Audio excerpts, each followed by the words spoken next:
Sudah tidak ada yang tanyakan masalah drainase ya. Kita lanjut ke instalasi sistem irigasi tetesnya ya. Oke. Karena kita kan dari operasi bisa. Tapi kalau orang akademis akan paham, akan menjadi ini.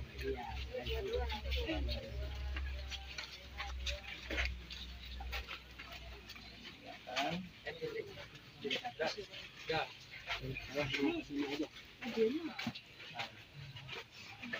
Sudah masuk semua kah? Sudah.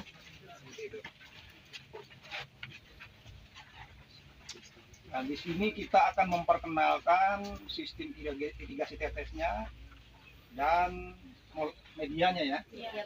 Ini kita perkenalkan dulu media. Media ini namanya kokopit. Kokopit. Kokopit. Apa tulisannya? Cocok ya? Cocok.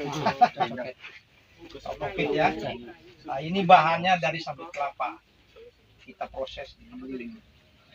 Jadilah kokopit.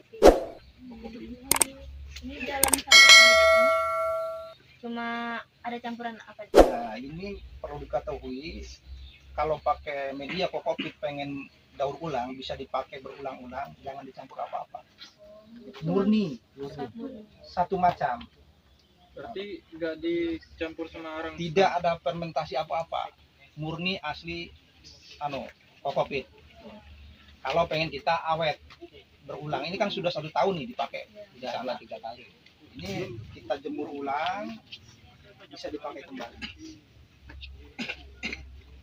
Kira-kira satu polybag ini Pak, itu menggunakan berapa ya, gram atau Kalau kita ukur per satu kan nggak pernah diano ya. Cuma kemarin kita pakai 1 kantong itu 1 sak yang 18 kilo. Ini untuk sebesar ini cuma cukup 5. 1 sak ukuran 18 kilo kering kokopit. Tinggal dibagi 5. Jadi bagi 5 polybag. Ini kalau hasil nutrisi keluar lagi. Iya. Ini yang sama ini Pak. Nah, ini perlu diketahui juga, Jadi kita selama ini kokopit sebelum kita pakai, kokopit masih baru ya. Misalnya kita beli baru, belum dipakai, kita perlu dibersihkan dulu, dicuci. Semprot pakai air, nggak usah diaduk-aduk. Masukkan polybag langsung pakai air gini aja. Itu untuk menghilangkan zat taninnya supaya bersih sampai dia bening, jangan ada warna kuning. Itu penting sekali.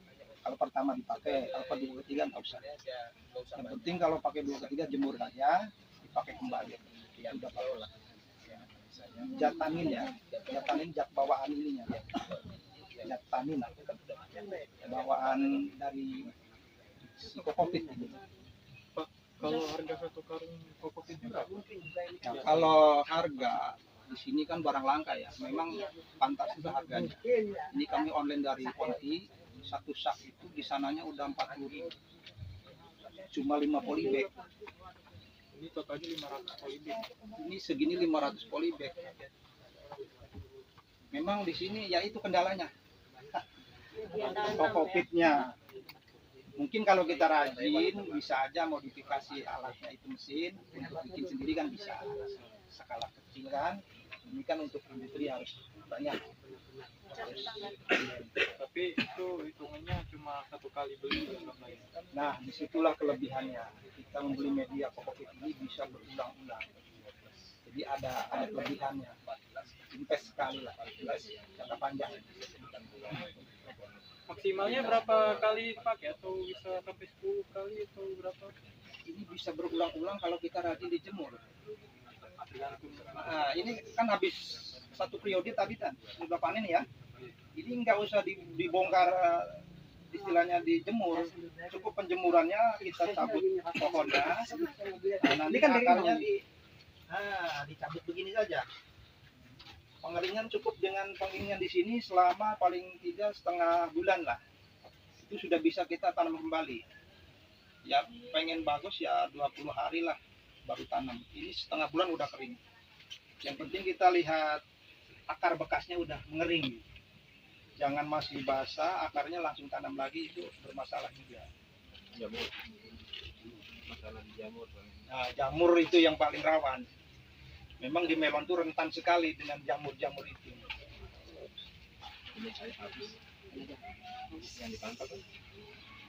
Itu baru membahas media ya. Ada yang tanyakan lagi di media ini. Nah, dalamnya ini apa? Nah, ini nanti kita bahas. Mohon maaf ya, bukan memotong kalimat. Ini kan bahasnya nanti di nutrisi ya. Nah, ini kita dari awal kan tadi permintaan siapa? Masnya dari awal sampai Z. Jadi kita sekarang ceritakan dari awal dulu.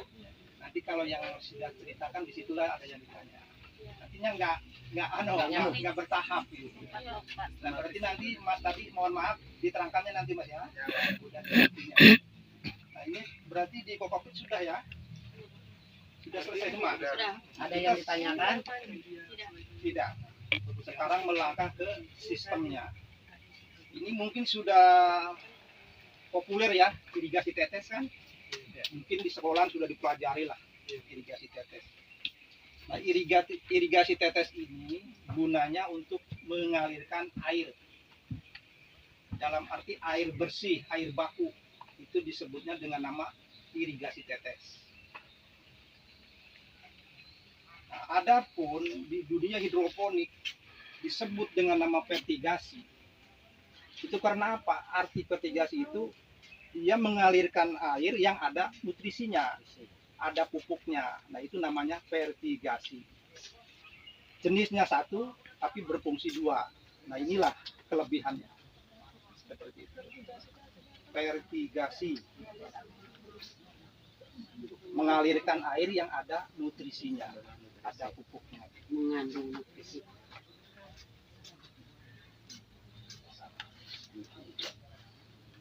Itu baru langkah pertama. Ada yang tanyakan? Vertigasi sudah ya, artinya kan irigasi tetes sudah gitu ya artinya. Irigasi tetes ini apa aja Pak bahannya? Nah, irigasi tetes ini kalau di hidroponik itu sudah tidak asing lagi dengan nama abemik. Nutrisi abemik, cairan yang sudah dicairkan dari pupuk bahan untuk abemik. Itu cuma satu kalau di hidroponik. Ada khusus. Kira-kira nama bahan apa Pak? Kalau kita melangkah langsung ke instalasi ya. Nah, instalasi ini untuk pengairan irigasi tetesnya yaitu dibutuhkan satu peralon. Ini karena di sini kita yang khusus untuk pengaliran air ini nggak ada, jadi ini gentinya pakai pipa biasa. Yang aslinya kan yang hitam, apa namanya lupa lah. Nah, yang untuk menyalurkan ke setiap polybag itu namanya selang PE. Terus yang di ujung untuk mengatur air tetesannya itu namanya stick drip. Untuk mengalirkan Air. Stick drip. Stick drip. Selang PE yang hitamnya. Nah, kalau pakai ukuran itu bebas. Mau di ukuran berapa mili silakan. Cuma kami standarnya ukurannya selang PE 5 mili. Stick dripnya pun harus ikut 5 mili. Pak, kalau untuk pengaturan pengairannya berapa? Itu sistemnya per jam atau per hari? Berapa Nah, kali? itu kita bahas juga nanti. Ini sudah selesai kah? Di stick drip sama selang PE sudah ya? Apa yang ditanyakan dulu? Soalnya sudah Mas melanjut ke pengairan ya, pengaturan. Nah, ini selesaikan dulu. Di stick dripnya udah paham semua? Sudah ya? Tidak ada yang ditanyakan. Nah, ini melanjut ke pertanyaan Mas tadi, adik tadi masalah pengairan. Pengairan di sini kalau sudah di sistem irigasi tetes ini cukup dengan 2 kali sehari. 1 hari 2 kali untuk pengairan di pagi dan sore. Itu untuk penyiramannya. Itu maksimal berapa jam? Kalau misalnya pagi dari jam berapa sampai jam berapa? Nah, untuk pengairan, penyiraman itu disesuaikan dengan populasi isinya ini, berapa ratus atau berapa ribu. Jadi kalau kita ingin mengetahui, kita pengecekannya nanti kan bisa buka keran itu dari pengairan.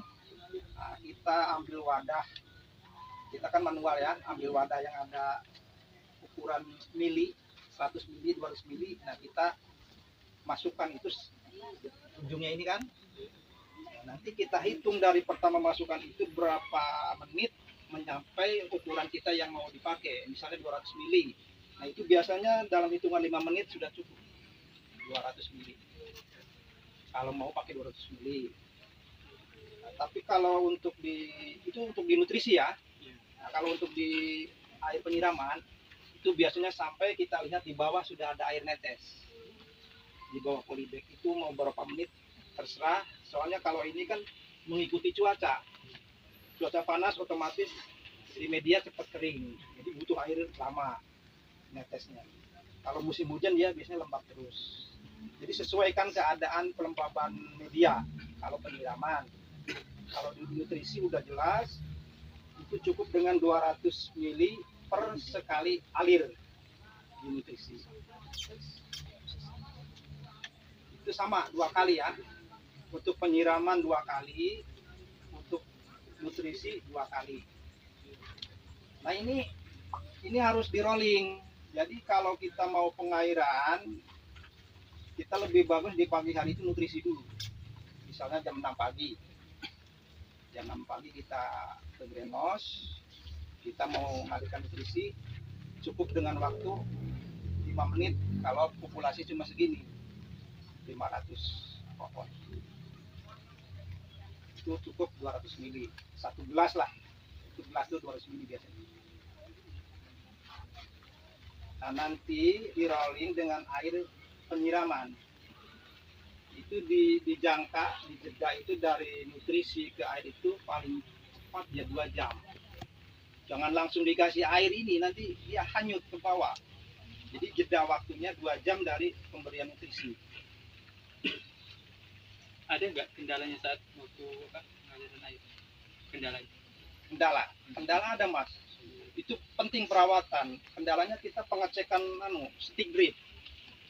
Biarpun di sana sudah ada scan filter, tetap ya sehalus apapun kan masih keluar ya. Nah, nanti kita pengecekan di sini. Kita cek, kadang-kadang ngecek tanaman ada yang kuning ya. Yang lainnya kan subur semua. Ini kuning udah pasti, ininya macet airnya nggak keluar. Nah, mas cabut aja. Jadi bersihkan ininya, pakai air kan, senterkan. Ini nanti kalau sudah masukkan lagi, udah netes, posisinya langsung. Itu aja sih perawatan sistemnya sih, nggak ada yang lain, cuma satu. Itu penting sekali juga, sering terjadi. Cuma gampang melihatnya tanaman yang kuning, yang kerdil lah, itu udah pasti yang nanti. Kalau buat pipanya ada kendala juga? Kalau pipa nggak ada mas, dia kan lubang besar ya. Cuma ini tidak maksimal mas, saya jelaskan harusnya yang pakai hitam. Jadi untuk nggak terlalu panas. Karena di sini kita tidak ada, nah inilah kita pakai alternatifnya. Jadi memang di hidroponik itu dengan cara apa bisa semua. Apa peribahasanya nggak ada rotan, akar pun nah, seperti itu. Biasanya. Ada yang tanyakan masih di sistemnya? Apa lanjut ke cara pengairan sudah ya tadi? Kita singkat ya, soalnya panjang ini kalau diperpanjang, jadi mungkin sampai A sampai Z Pak. Nah, kita langsung ke apa penyemaian? Saya tambahkan. Silakan. Jadi tadi kan ada pertanyaan yang bagus itu. Ketika kita bicara ini tidak tersumbat, kenapa di sini tersumbat? Nah, ketika dibuka ini, Bah, ini kan ada saringannya, Bah ya. Nah, di sini nih, kalau kita amati ini juga ada saringan. Jadi ketika bicara yang si Abah tadi sampaikan, di sini ada yang problemnya. Jadi bukan di situ stick dripnya. Karena di sini ada anunya dia. Ulir. Nah, ulirnya ini memang untuk menyaring supaya tidak. Nah, itu. Paralon tidak ada masalah. Kalau di perahu tidak ada masalah kan ini kan langsung nih. Masalahnya Langsung. satu, Di sini dia. kepanasan saja. Panasan dia akan nah itu. Ada lumutnya. Anunya Bang ya. Oke, Lanjut Pak. lanjut ke ini cukup yang Terkait instalasi. instalasi. Tidak ada yang tanyakan lagi. Kita lanjut ke penanaman ya. Nah, di sini kita perlu konsentrasi yang fokus. Soalnya di sinilah kuncinya yang lebih. Ini ilmu terlihat kasat mata ya. Udah, kalau sudah lari ke tanaman, ini yang harus diperhatikan. Pertama kita siapkan bibit dulu ya. Nah di sini bibit itu perlu jangan yang F2, F1 carinya. Dalam arti yang F1 bahasa F1 banyak di toko-toko lah. Utamakan kalau mau kita bertanam cari F1 masih original lah. Nanti secara untuk penyemaian kita sudah beli bibit itu, kita melakukan perendaman dulu. Bibit ambil, buka, kita masukkan ke dalam air. Ingat airnya air hangat tuku ya, tahu ya, bukan air yang panas masih mendidih. Yang hangat tuku itu yang dipegang bisa. Nah, nanti airnya sesuaikan saja, jangan terlalu banyak, sesuaikan seperendamnya bibit. Sedikit ya sedikit lagi. Nah, durasi perendaman itu 3 jam, jangan lebih ya, nanti busuk ya. Itu 3 jam itu udah terlaluan. 3 jam perendaman. Sudah melakukan perendaman 3 jam, bibit kita diangkat, dihiriskan. Tahu dihiriskan? Tahu. Nah, supaya airnya menetes. Dihiriskan di tempat yang ada untuk keluar air. Ini cara menyemai yang sangat bagus. Setelah dihiriskan, kita ambil nampan ya, terserah wadah apa saja lah. Kita dilapisi dengan kertas. Ini bagus kertas daripada kain. Kertas buku kah, kertas koran. Tapi kertasnya dibasahin.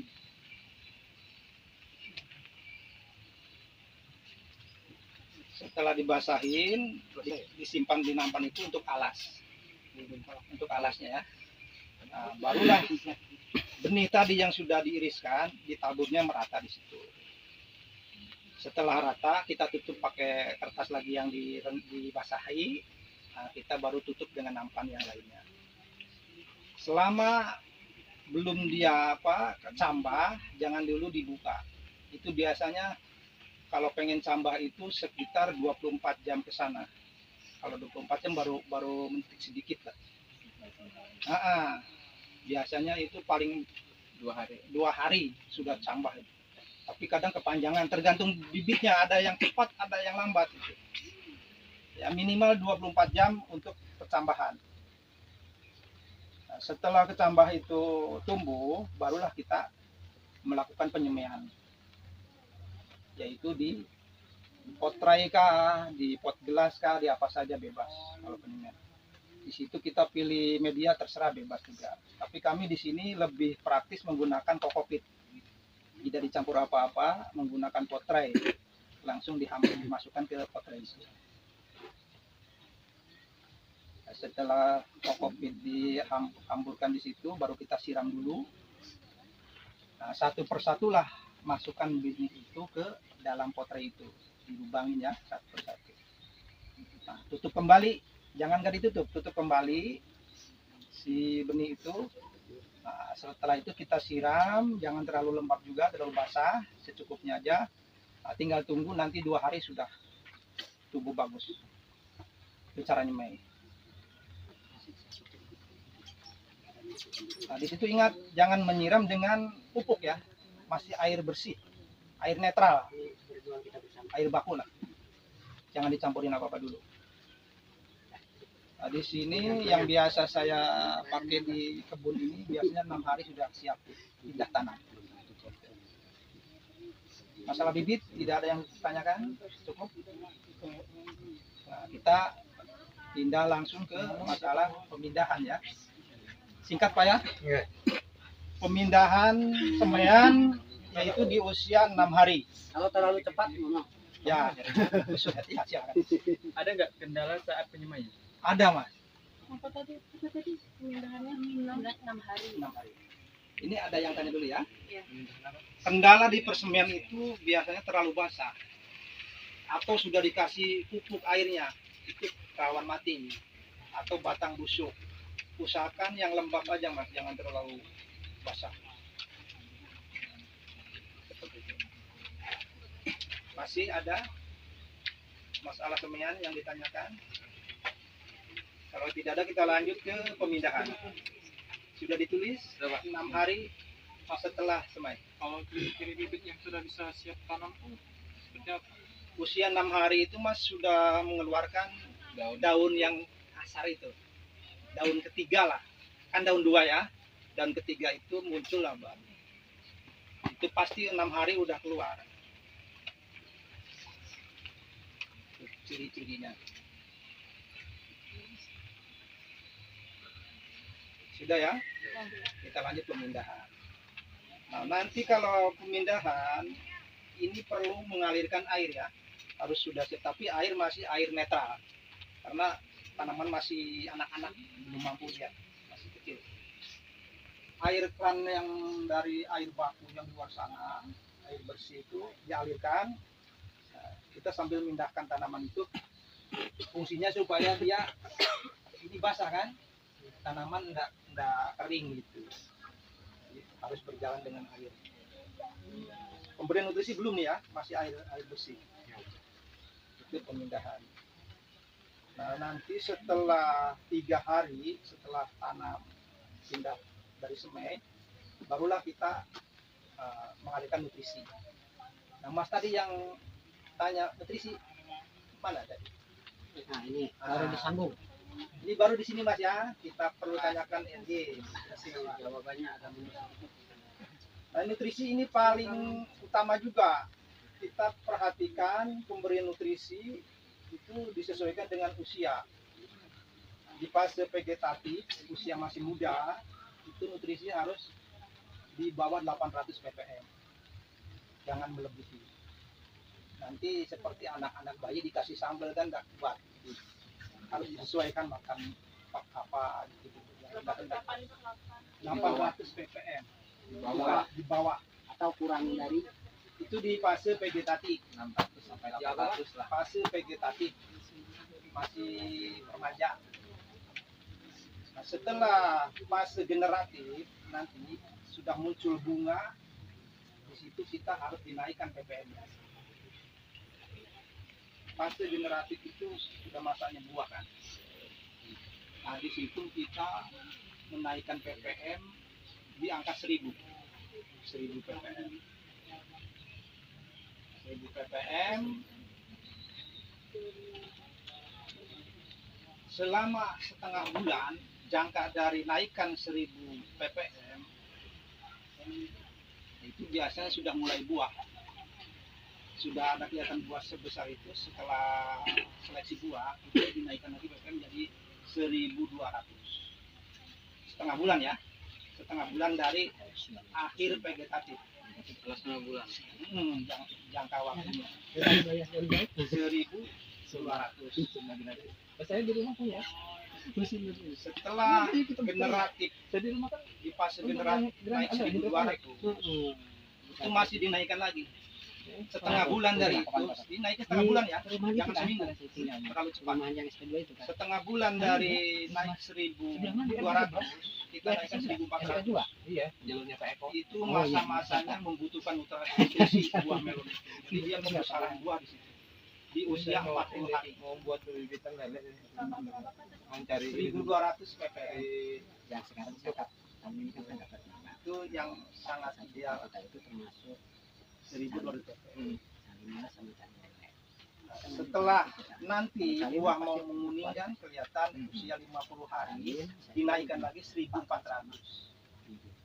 Usia 50 HST dua macam tapi ini lah. naikkan ppm 1400. Kalau nggak salah itu berapa 50 HST lah berapa paket hari setelah tanam. jadi ya gitu. Kalau bilang kan satu paketnya banyak. 300, 100, 800 atau 100.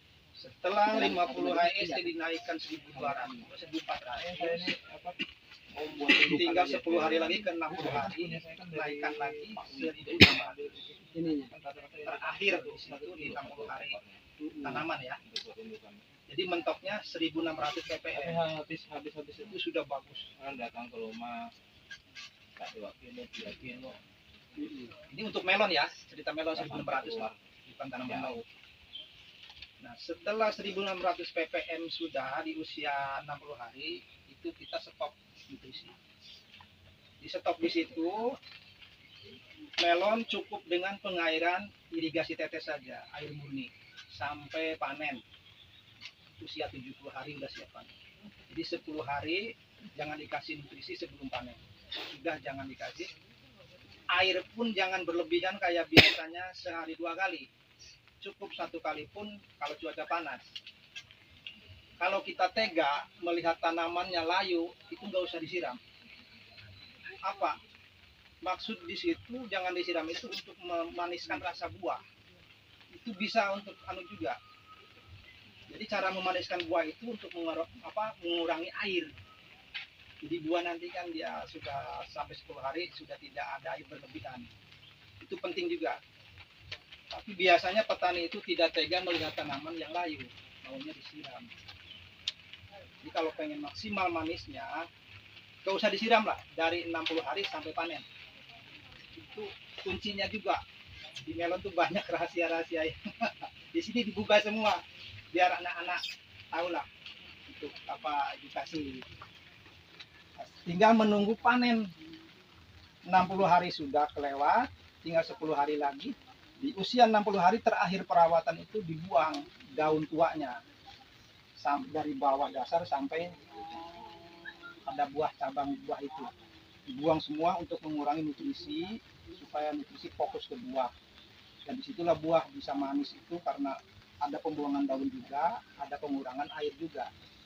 Jadi kita percuma nanam melon besar tapi nggak manis kan. Nah di situ itu untuk syarat juga.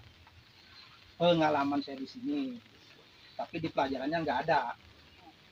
Itu Mahal Pak. Nah, selesai ya 60 hari ke 70 hari kan siap panen. Nah, itu udah selesai. Ini perawatan pun perlu kita sampaikan juga Pak. Itu kan baru nutrisi ya. Nah ini perawatan melon ini adik-adik mungkin kalau anak muda tuh kadang-kadang nggak pelatihan ya, nggak sabar. Sebab ini merawatnya kayak bayi. Dari semenjak tanam, perawatan nih ya, perawatan pohon. Ditulis perawatan untuk pohon. Tadi kan untuk nutrisi. Ini tulis perawatan untuk pohon atau tanaman. Setelah ditanam, kita nunggu sampai umur 15 hari, nanti keluar cabang. Cabang 3. Apa Pak? Cabang sekunder kan? Tunas air ya. Tunas air. Cabang bawah. 15 hari itu pasti tumbuh adik-adik ya. Biasanya taman tumbuh cabang bawah. Nah, apa yang harus dilakukan? Di situ penting sekali karena kita akan menggunakan sistemnya tunggal, satu pohon ke atas. Cabang yang tumbuh itu dibuang semua, gunting. Pangkas semua. Sampai habis. Sisakan pohonnya saja. Nah, setelah itu nanti kita tunggu bunga ya, bunga dan buah. Bunga dan buah itu sudah waktunya kita melakukan polinasi. Polinasi itu pengertiannya menyerbukan bunga atau bahasa karena mengawinkan. Nah, kawin atau silang lah bahasa pertanian silang. Penyerbukan atau polinasi. Nah, di sini perlu diketahui dengan cara seperti apa untuk mengawinkan bunga itu. Jadi contoh ya, misalnya tanaman ini yang satu, ini yang kedua. Nah, ini yang mau dikawinkan. Nanti cari cabang yang tergantung kita mau dipilih cabang keberapa dari bawah itu. Di sini biasanya pakainya cabang ke-8. Cabang ke-8 dari bawah dihitung. Ke-9, ke-10, ke atas semua bisa. Jangan 8 ke bawah yang dipilih untuk buah. Di cabang ini nanti keluar bunga. Nah, itu ada perbedaan. Bunga betina dengan bunga jantan. Tapi sini nggak ada contoh nih. Nggak apa-apa ya, pasti tahu ya. Bunga jantan itu jenisnya yang nggak ada, belakangnya nggak ada bakal buah. Nggak ada trompet lah kayak trompet. Sana kayaknya ada Pak. Kalau yang Di sana ada nggak, Pak? nggak ada, Yang itu. Nggak ada. Bunga batu jenis itu. bunga betina yang jantan, itu yang bunganya aja polos. Dari bawah tuh tangkai semua. Nah, kalau yang betina itu kan ada bakal buahnya sebelum bunga mekar itu. Nah, itu namanya yang betina. Nah, yang mau dikawinkan itu ambil yang jantan, diserbukan bunganya itu ke yang betina. Tapi dikupas dulu kelopaknya itu biar dia diserbukan. Tapi jangan satu pohon ya. Harus ambil dari pohon lain. Namanya kan persilangan. Jangan dari sini ke sini gitu. Dari sini ke sini. Nah, itu cara polinasi bunga. Selanjutnya tunggu 3 hari. Setelah polinasi selesai semua, itu jangan satu kali ya, maaf nih, belum selesai masalah polinasi, itu paling tidak satu pohon 3 yang dikawinkan. 3 bunga. Karena apa? Takut yang bunga ini gagal ada bintinya. Satu, paling 3 lah. Nanti setelah 3 hari kelihatan hasil perkawinan itu sudah sebesar telur atau bola pingpong. Nah, kita pilih mana yang paling bagus di antara 3 itu. Seleksi lah namanya, seleksi buah. Nah, kita pilih yang paling bagus, yang simetris itu ya, yang kayak telur kan, panjang. Jangan yang bulat. Bulat itu tidak akan besar, cari yang lonjong. Nah, antara 3 itu. Nanti yang 2 buang semua bunting. Buang 2, sisakan 1 untuk buah dibesarkan. Nah, selanjutnya setelah polinasi, masih ada kerja. Makanya aku bilang tadi, ini ngerawat bayi. Masih ada kerja, buang cabang. Cabang yang ada setelah buah ini disisakan tadi 1, cabang buang semua, Mas. Dari bawah sampai atas, buang semua di pruning. Itu fungsinya untuk mengurangi nutrisi yang dimakan oleh cabang. Jadi fokus ke buah semua. Pucuk, nah, pantasnya pucuk. Setelah seleksi buah, sudah buah dipilih, cabang sudah digunting semua. Di situ kita akan melakukan gantung buah. Karena gantung buah ini penting. Kalau buah dibiarkan di pohon terus, ini pohon tidak kuat. Karena buah itu nyampe 2 kilo, 2,5 kilo. Jadi kita ini, bantuan ini, ada tambang lagi. Kalau ini kan untuk pohon ya, lilitkan pohon. Nah, ini ada yang kelewat nih, masalah ini belum Pak. Nantilah nyusul ya. Ini untuk gantungkan buah nanti. Di sini. Nah, sebelum selesai kita bahas ini nih, kembali. Mohon maaf ada ya, tadi kelewat. Tambang ini fungsinya untuk melilitkan melon tadi. Pohon melon yang tadi berusia sudah keluar bunga itu batang Pak, cabang bawah kita lilitkan sini. Nah, ini tadi kelewat. Mohon maaf. Kita lanjut. Tadi sudah gantung buah ya. Pruning tadi ya. Pruning cabang semua. Nah, nanti selanjutnya di usia 50 HST, di situ kita melakukan topping pucuk, pangkas ujung, gunting. Nah, ini melon wajib. Topping pucuk, pemangkasan pucuk. Tapi di sini jangan sembarangan memangkas. Kita hitung ya daunnya. Ini harus latihan, harus dihitung. Jadi dihitung dari bawah cabang sampai ke atas 30 daun. Nah, selebihnya yang 30 ke sana dibuang, dipotong. Jadi jangan kurang dari 30 daun ya. Apalagi dibiarkan terus, jadi buah nanti tidak bakal besar. Nutrisi jalan terus ya, ke tempat lain. Nah, itu yang terakhir. Fungsinya yaitu untuk nutrisi fokus ke buah. Jadi kalau memang nanti pucuk terus sana, nutrisi jalan terus di sana ke ujung. Tapi jangan kurang dari 30 helai daun. Kita bisa hitung lah. Kalau yang satu hitung segini ya, yang lain ya tidak saja. Ikutin yang pertama.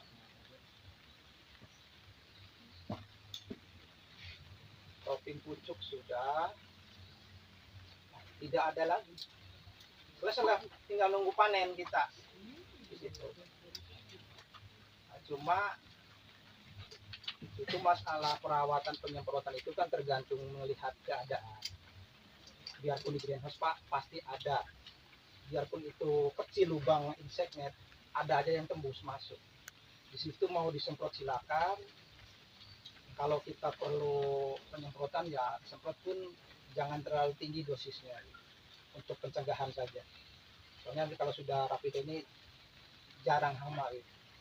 Cuma kadang kita melakukan penyemprotan itu cuma antisipasi. Kalau udah nyerang itu kan tanaman cepet anunya. Apalagi sudah di tepung, Pak, jamur, batang busuk itu yang paling rawan di melon. Nah di sini perlu ketahui tadi masih apa batang busuk ya. Iya. Tapi itu sistemnya kan lain ya, beda ya. Iya. Kalau di sistem ini apa di media kayak ini itu biasanya terlalu lembab, terlalu basah. Dia rawan busuk batang itu jamur kan kalau basah terlalu kan apa menjamur biasanya. Jadi jangan sampai basah lah tanah itu. Biasanya kalau menjamur itu ini basah semua, aliran air berlebihan. Jadi usahakan penyiraman itu air cuma netes sampai ini aja. Kalau air sudah ada netes di bawah ini cukup, keran tutup. Itu cara perawatan di tanaman melonnya ya. Berarti sudah selesai. Nah, kita perkenalkan cara pengaturan ini Pak. Nutrisi dengan air baku. Kita pindah ke sini ya. Oke. Ini yang terakhir. Wah, kami pasti berarti. Ini toren 1.200 liter air. Sini ya? Nah, biar kelihatan. Sebaiknya adik-adik kalau mau coba nanti jangan pakai 1.200 yang 1.000 liter. Jadi untuk mempermudah memasukkan nutrisi yang ukuran 5 liter pekatannya. Seperti itu. Di sini ada aliran dari toren ini, toren nutrisi ya ini ya. Anggaplah ini toren A nutrisi gitu biar untuk pengingat. Sini dibutuhkan keran, stop keran. Nah di sini ada aliran lagi. Ini aliran ini dari air baku sana, toren yang di belakang. Adik mau simpan sini nggak apa-apa kalau muatkan, karena kami butuh yang tinggi tempatnya kalau untuk gravitasi. Jadi 2 tandon. Ini aliran dari sana. Ini pun ada stop keran juga. Nah, ini untuk rolling ya, bergantian. Kalau mau nutrisi dipakai, misalnya ini tutup. Kalau ini selesai, nanti jangka waktu 2 jam mau nyiram, ini buka. Nanti di sini yang isi. Kalau itu yang dimatikan di sini isi. Ini nutup, Tutup. ini nggak berfungsi. Nah, ini penyiraman dibuka nanti netes lihat di situ. Nah, ini kan fungsinya langsung. Belum Pak Wi, soalnya kosong lama ini ya, lihat siram. Nah, ini air penyiraman. Ini fungsinya buka tutup tuh itu untuk menahan air dari air baku nggak masuk ke sini. Dan ini karena di giliran ini yang nyiram, ini nggak turun, tetap ada ini. Ini masih manual ya. Kalau otomatis mungkin lebih canggih lah. Ini manual. Nah ini ada perlu juga nih, hand filter. Namanya. Ini gunanya untuk penyaringan kotoran. Filter ya. Ya, hand filter. Filter. Ini harus rutin kita buka ya. Ya sekitar seminggu sekali kita buka, bersihkan dalamnya ada filternya. Ini lagi mengeluarkan air.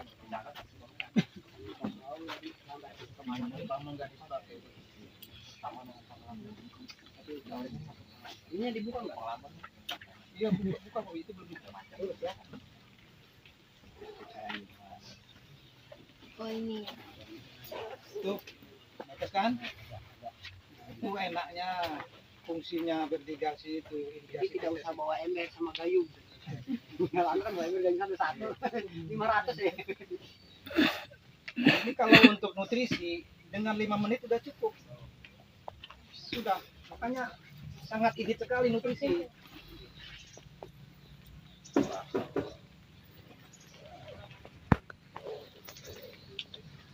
Mbak, matikan Mbak. Stick drip. Basah lagi. Itu berarti Pak, Basah lagi nanti. nanti itu pencegahan buat orang masuk ya. Kalau Ini Fungsinya stick grip itu untuk pengaturan air netesnya rata. Jadi kalau nggak ada ini dicabut begini, Ini banyak sendiri dia. air nggak nyampe ujung, dia habis di depan. Itu Nggak bagi adil. nggak bagi Ini adil. adil, supaya adil. Berhubung ini sudah diatur di sini, air pasti sama netesnya. Sampai ujung bisa dicek. Pasti kayak ini. Nah, ini fungsinya stick grip tuh, bukan variasi ya, bukan. Ada fungsinya. Tuh. Masih ada yang tanyakan masalah pengaturan air? Sudah cukup? Cukup. Oke.